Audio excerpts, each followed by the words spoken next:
I've always been the one who held everything together.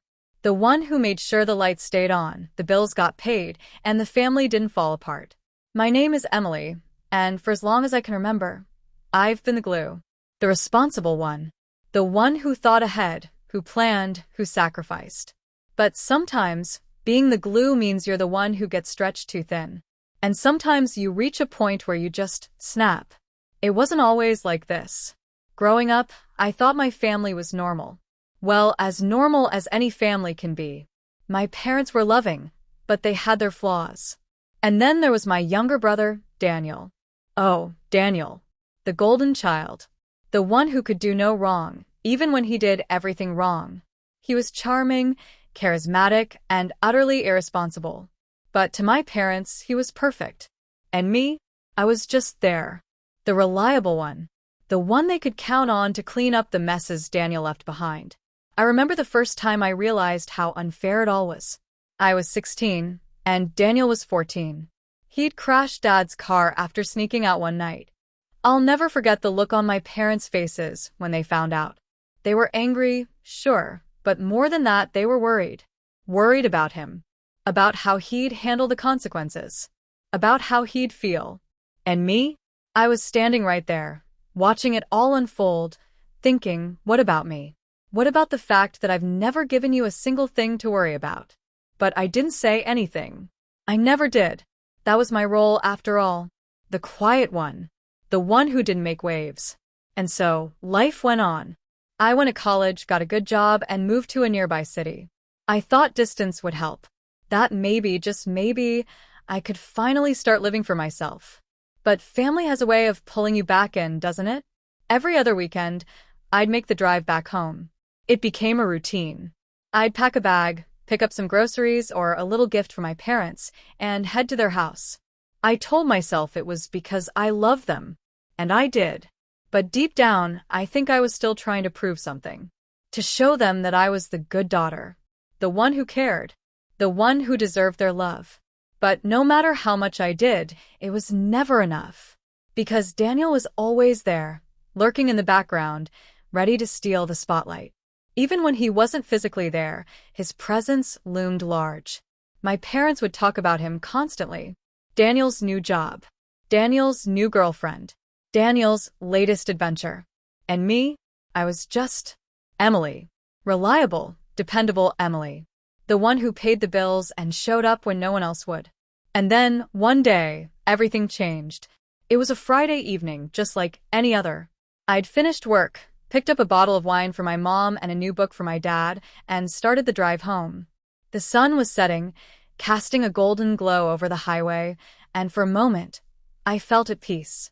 But that peace didn't last long. When I pulled into the driveway, I knew something was off. My parents' cars were there, but the house was eerily quiet. No music playing.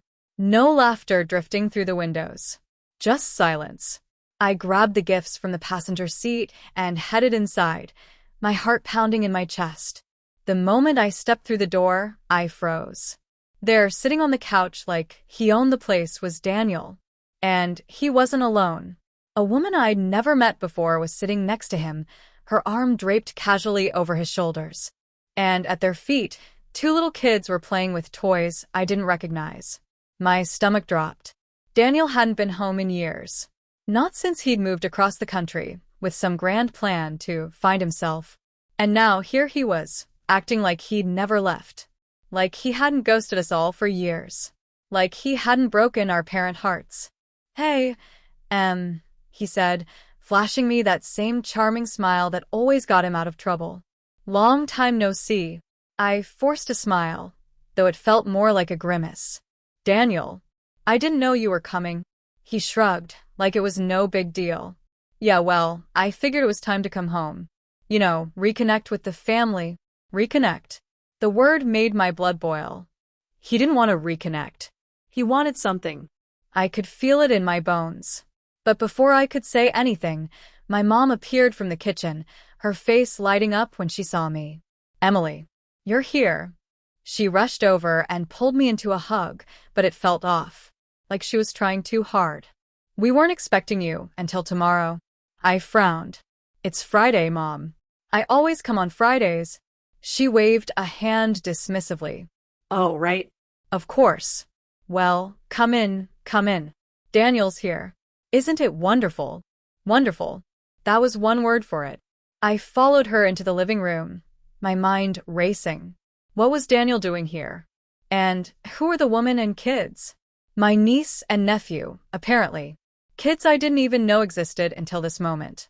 I sat down on the edge of the couch, trying to process it all. Daniel was chatting away, telling some story about his adventures out west, and my parents were hanging on his every word. The woman, his girlfriend, I assumed, was nodding along, looking bored. And the kids? They were cute, sure, but all I could think about was how unfair it all was. How Daniel could just waltz back into our lives like nothing had happened, while I'd been here all along, picking up the pieces. Finally, I couldn't take it anymore. So, Daniel, I said, cutting him off mid-sentence. What brings you back? And who's your friend? He glanced at the woman and grinned. Oh, right. This is Lisa, my wife. And these two little rugrats are ours. Emma and Jake. Wife. Kids. The words hit me like a punch to the gut. Daniel had a family. A family he'd never bothered to tell us about. A family he'd kept hidden for who knows how long. Wow, I said, my voice tight. That's great. When did all this happen? He shrugged again, like it was no big deal. A few years ago. We eloped. You know how it is. No, I didn't know how it was. Because I would never do something like that. I would never keep something so important for my family. But Daniel? He didn't care. He never had. The rest of the evening passed in a blur. Dinner was awkward, to say the least. My mom kept fussing over Daniel and his family, while my dad just sat there, grinning like an idiot. And me? I was invisible. Again. Just like always. When it was finally time to go to bed, I headed upstairs to my old room. But when I opened the door, I froze. The room was empty. Completely empty. All my things, my books, my photos, my clothes, were gone. In their place was a crib and a changing table. I stood there, staring at the room, my heart pounding in my chest. This was my room. My space. The one place in this house that was supposed to be mine. And now it was gone. Mom? I called, my voice shaking. What happened to my room? She appeared in the doorway, looking guilty. Oh, Emily. I meant to tell you. We turned your room into a nursery for the kids. We didn't think you'd mind. Didn't think I'd mind. The words echoed in my head, over and over. Didn't think I'd mind. Didn't think I'd mind. Where am I supposed to sleep? I asked, my voice barely above a whisper. She hesitated, then pointed down the hall. We cleared out the storage closet. Put a bed in there for you. It's cozy. Cozy. That was one word for it. I walked down the hall and opened the door to the closet. Inside was a small cot, barely big enough for me to lie down on. And that was it. No dresser. No nightstand. Just a cot in a closet. I stood there, staring at the cot, my mind racing. This was it. This was how much I mattered to them. A cot in a closet. While Daniel got the red carpet treatment. Something inside me snapped. I turned around and walked back to the living room where my parents and Daniel were still sitting, laughing about something. They didn't even notice me at first. Not until I spoke. I'm leaving, I said, my voice cold and steady. My mom looked up, startled. What? Why? It's late. I'm not staying in a closet, I said, my voice rising. I'm not doing this anymore. I'm done. Daniel rolled his eyes. Oh, come on, Em. Don't be so dramatic. It's just a closet. Just a closet. The words echoed in my head, fueling my anger. It's not just a closet, Daniel. It's my room. My space. And you took it. Just like you take everything. He opened his mouth to argue, but I didn't give him the chance. I turned and walked out the door, my heart pounding in my chest. I didn't look back. I couldn't. As I drove back to my apartment, my mind was racing. All these years, I'd been the one holding everything together. The one who paid the bills, who showed up, who cared. And for what? A cot in a closet? A family that didn't appreciate me? No. I was done. Done being the glue. Done being the one who sacrificed everything while everyone else took and took and took. When I got home, I opened my laptop and pulled up my banking app. Every month, I'd been sending my parents money to help with the bills. Money they'd been using to support Daniel and his family, apparently. Well, not anymore. With a few clicks, I canceled the automatic transfer. Let Daniel take care of them for once. Let him be the responsible one. I was done. The next few days were a blur. I threw myself into work, trying to distract myself from the storm of emotions swirling inside me.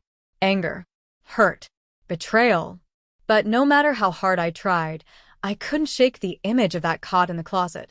It was like a symbol of everything I'd been through, everything I'd sacrificed, and how little it had meant to them. And then the calls started. It was my mom first. Her voice was shaky, almost pleading. Emily, honey, we need to talk. The money, it didn't come through this month. Did something happen? I took a deep breath, trying to keep my voice steady. I canceled the transfer, Mom. I'm not sending money anymore. There was a long pause on the other end of the line.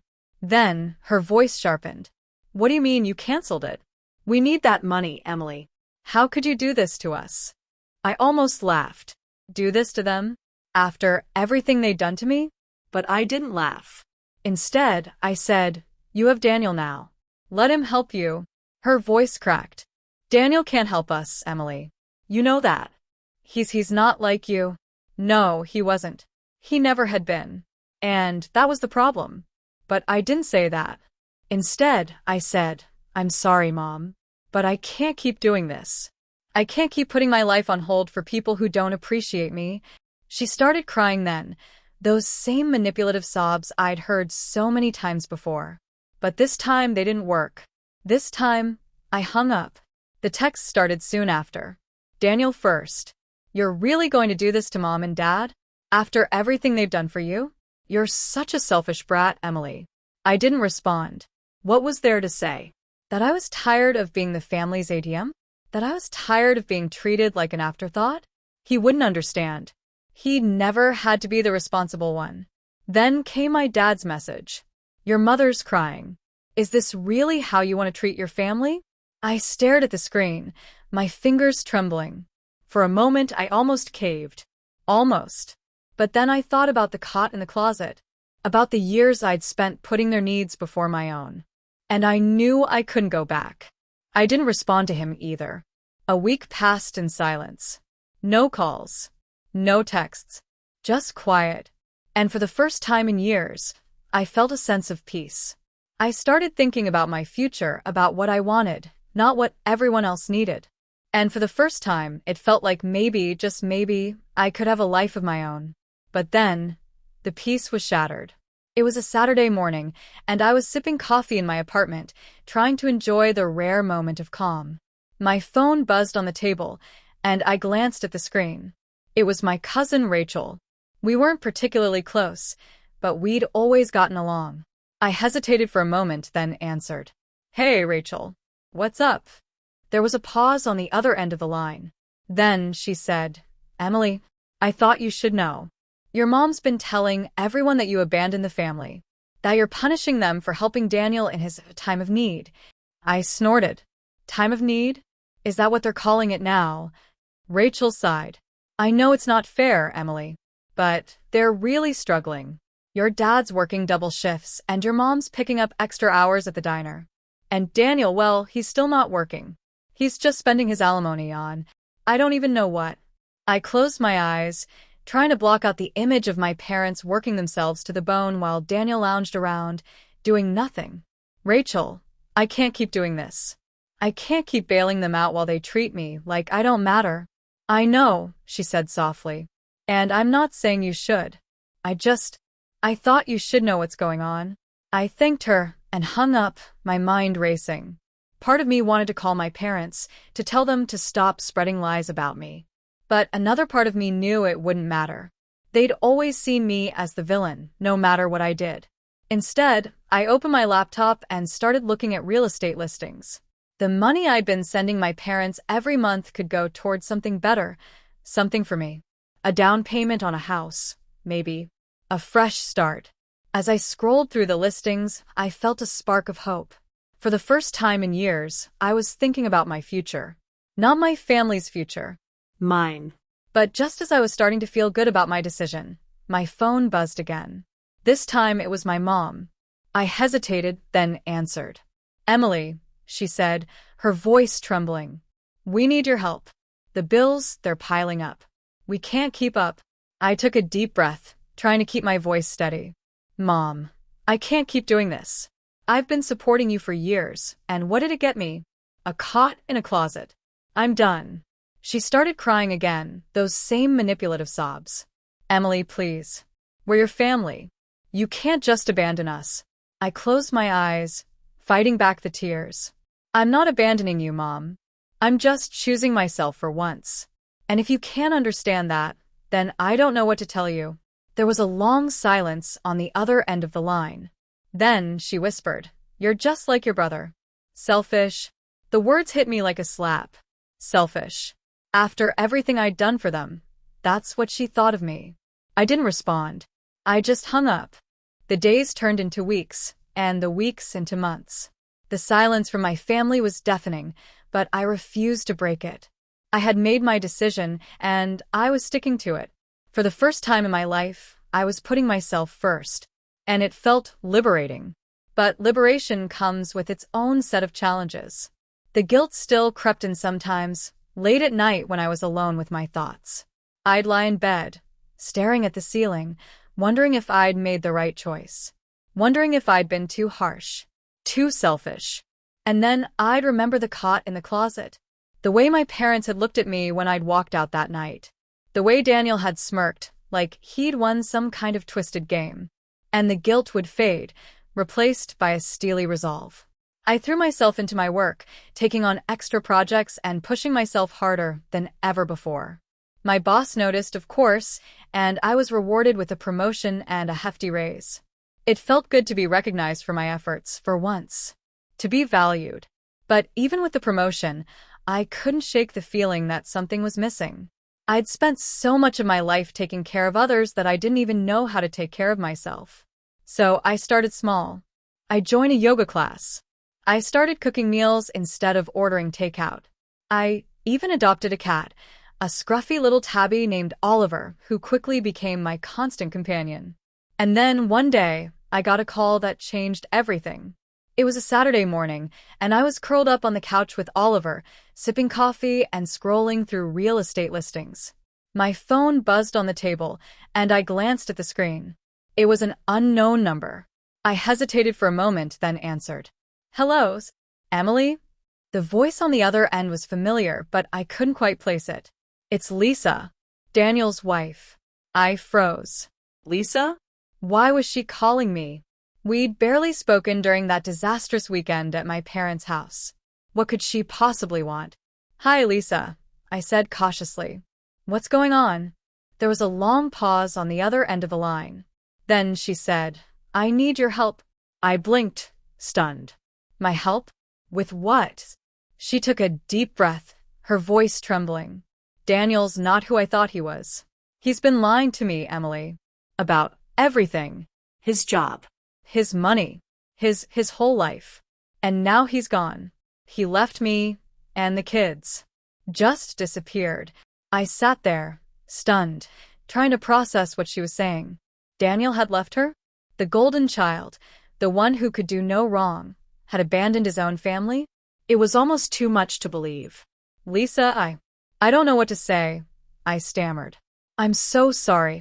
She started crying then, her sobs raw and unfiltered. "I don't know what to do, Emily. I have no money. No job. No family.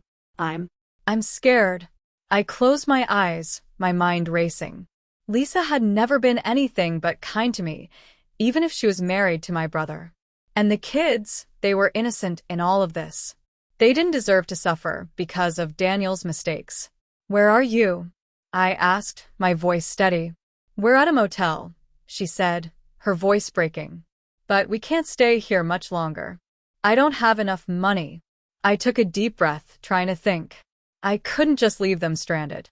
But I also couldn't let myself get sucked back into the chaos of my family. Not after everything I'd been through. "Give me the address," I said finally. "I'll come get you." There was a long pause on the other end of the line. Then, she whispered, "Thank you, Emily. Thank you so much." I hung up and grabbed my keys, my mind racing. This wasn't how I'd planned to spend my Saturday. But sometimes life throws you curveballs. And sometimes you have to step up, even when it's the last thing you want to do. The drive to the motel felt like an eternity. My mind was a whirlwind of emotions, anger, frustration, and a strange sense of déjà vu. Here I was, once again, cleaning up Daniel's mess. But this time, it wasn't just about him. It was about Lisa and the kids. They didn't deserve to suffer because of his selfishness. When I pulled into the motel parking lot, I spotted Lisa immediately. She was standing outside one of the rooms, holding a toddler in her arms while the older child clung to her leg. She looked exhausted, her face pale and drawn, her eyes red from crying. I parked the car and got out, walking over to her. "Lisa," I said softly. She looked up, her eyes filling with tears. "Emily," she whispered. I don't know what to say." I shook my head. "You don't have to say anything. Let's just get you and the kids out of here." She nodded, her shoulders sagging with relief. I helped her gather their things, a few suitcases and some toys, and loaded them into my car. The kids were quiet, their wide eyes taking in everything with a mix of fear and curiosity. As we drove back to my apartment, Lisa told me everything. How Daniel had been lying to her for years. How he'd lost his job months ago but hadn't told her. How he'd been draining their savings to maintain the illusion of his perfect life. And then, one day, he'd just left. No note. No explanation. Just gone. "I don't know what to do," she said, her voice breaking. "I have no money. No job. No family to turn to. I'm so scared, Emily." I reached over and squeezed her hand. "We'll figure it out," I said firmly. "You're not alone anymore." When we got to my apartment, I helped Lisa and the kids get settled.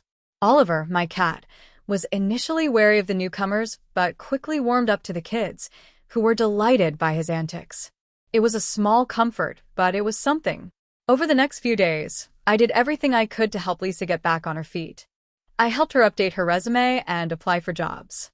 I watched the kids while she went to interviews. And I gave her a safe place to stay, free from the chaos and uncertainty of the motel. But as the days turned into weeks, I couldn't shake the feeling of resentment that simmered beneath the surface. Why was I always the one who had to fix things? Why was I always the one who had to pick up the pieces? It wasn't fair. But life wasn't fair, and I knew that better than anyone. One evening, after the kids were asleep, Lisa and I sat on the couch, sipping tea. The silence between us was heavy, filled with unspoken words and unresolved emotions. Finally, Lisa broke the silence. "Emily," she said softly, I need to ask you something." I looked at her, my heart pounding. "What is it?" She took a deep breath, her hands trembling around her mug. "Why are you doing this? Why are you helping me? After everything Daniel's done, after everything your family's put you through, why are you still here?" I stared at her, stunned. It was a question I'd been asking myself for weeks, but hearing it out loud made it feel even more real. "I don't know," I admitted finally. "Maybe because I know what it's like to feel alone. To feel like no one cares. And I don't want you or the kids to feel that way." Lisa's eyes filled with tears. "Thank you," she whispered. "Thank you for not giving up on us." I nodded, my throat tight with emotion. "You're welcome." But even as I said the words, I couldn't shake the feeling that I was teetering on the edge of something. Something big. Something life-changing. And I didn't know if I was ready for it. The weeks turned into months, and life settled into a strange new rhythm. Lisa found a job, a modest one, but it was a start. The kids adjusted to their new routine, and I adjusted to having a full house. It wasn't easy, but it was manageable. And for the first time in a long time, I felt like I was doing something meaningful. Something that mattered. But the peace didn't last long. One evening, As I was getting ready for bed, my phone buzzed. It was a text from my mom. My heart sank as I read it. Emily, we need to talk. It's about Daniel. I stared at the screen, my stomach churning. Daniel. The name alone was enough to send a wave of anxiety through me. What had he done now? What mess had he left for someone else to clean up? I took a deep breath and called her back. Mom, I said, trying to keep my voice steady. What's going on? There was a long pause on the other end of the line. Then she said, Daniel's back. I froze. What do you mean, he's back? He showed up at the house last night, she said, her voice trembling. He's in bad shape, Emily. He's lost weight. He looks sick. I closed my eyes, trying to process what she was saying. Daniel was back. And he was in trouble. Again. What does he want? I asked, my voice tight. He says he wants to make things right, she said. He says he's sorry. That he's changed. I almost laughed. Changed? Daniel? The man who had spent his entire life running from responsibility? The man who had abandoned his own family without a second thought? I didn't believe it for a second. Mom, I said, my voice firm. You can't let him back in. Not after everything he's done. She started crying then, her sobs raw and unfiltered. He's my son, Emily. I can't just turn my back on him. I took a deep breath, trying to keep my anger in check. You turned your back on me, I said quietly. When I needed you. When I was the one holding everything together. But Daniel? He gets a free pass no matter what he does. There was a long silence on the other end of the line. Then, she whispered, I'm sorry, Emily. I didn't mean to hurt you. I closed my eyes, fighting back the tears. I know, Mom. But that doesn't change anything. I hung up, my mind racing. Daniel was back. And my parents were going to let him back into their lives, just like they always did. And I didn't know what to do. The next morning, I told Lisa about the call. She listened quietly, her face pale and drawn.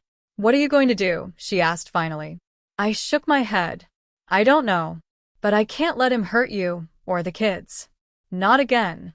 She nodded, her eyes filled with gratitude. Thank you, Emily. For everything. I smiled, but it didn't reach my eyes. You're welcome. But even as I said the words, I knew that things were about to get complicated. Daniel was back. And with him came chaos. And I didn't know if I was strong enough to handle it. The days that followed were tense.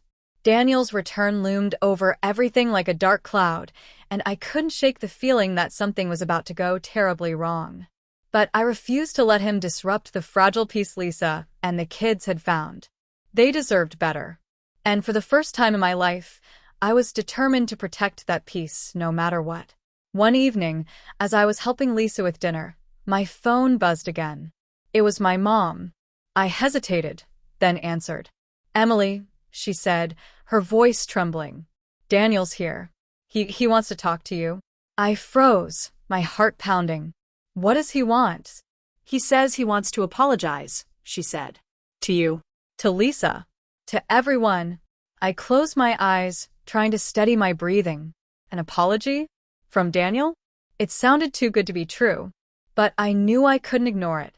If there was even a chance that he was serious, I had to hear him out. Okay, I said finally. I'll come over. Lisa looked at me, her eyes wide with fear. Emily, are you sure about this? I nodded. I have to do this. For all of us. When I arrived at my parents' house, the tension was palpable. Daniel was sitting on the couch, his head in his hands. He looked different. Thinner. Older. The charm and confidence he'd always carried were gone, replaced by a hollow emptiness. Emily, he said, his voice barely above a whisper. I don't know where to start. I crossed my arms, my heart pounding. Try the beginning. He took a deep breath, his hands trembling. I messed up. I messed up everything. I lied. I ran. I hurt everyone who ever cared about me. And I don't know how to fix it. I stared at him, my mind racing. Was this real? Was he actually sorry? Or was this just another act, another attempt to manipulate us? Why now? I asked, my voice tight. Why come back now? He looked up, his eyes filled with tears. Because I hit rock bottom. And I realized, I can't keep running. I can't keep hurting people. I have to face what I've done. I have to try to make it right. I sat down across from him, my heart pounding. And how do you plan to do that? He took a deep breath, his voice trembling. I'm going to get help. Therapy. Counseling. Whatever it takes. And I'm going to get a job. A real job. I'm going to start paying back the money I owe. To Mom and Dad. To Lisa. To you? I stared at him, trying to process what he was saying. It sounded sincere. But I'd been burned by Daniel's promises before. I didn't know if I could trust him. What about Lisa and the kids? I asked, my voice steady. What are you going to do about them? He closed his eyes, his face filled with pain. I don't expect her to forgive me. I don't deserve it. But I want to help. I want to be there for my kids. Even if it's just from a distance. I took a deep breath, trying to steady my emotions. This was the most honest I'd ever seen Daniel. And for the first time, I felt a glimmer of hope. Maybe, just maybe, he was serious. Okay, I said finally. But this is your last chance, Daniel. If you mess this up, I'm done. We're all done. He nodded, his eyes filled with gratitude. Thank you, Emily. I won't let you down. Over the next few months, things began to change. Daniel kept his word. He started therapy. He got a job, a modest one, but it was a start. And he began paying back the money he owed, little by little. Lisa was hesitant at first, and I didn't blame her. But over time, she began to see the changes in him. He wasn't the same man who had abandoned her and the kids. He was trying. And for the first time, she allowed him to be a part of their lives, slowly, cautiously, and on her terms. As for me, I finally started to let go of the anger and resentment that had been weighing me down for so long. I realized that holding on to it was only hurting me, and I deserved better. I deserved to be happy. One evening, as I was sitting on the balcony of my new condo, a place I'd bought with the money I'd once sent to my parents, I felt a sense of peace wash over me. The city skyline stretched out before me, a reminder of how far I'd come. I had built a life for myself, a life that was mine, and no one could take that away from me. My phone buzzed, and I glanced at the screen. It was a text from Lisa. Thank you, Emily, for everything. You saved us. I smiled, my heart swelling with pride. I hadn't just saved them. I'd saved myself.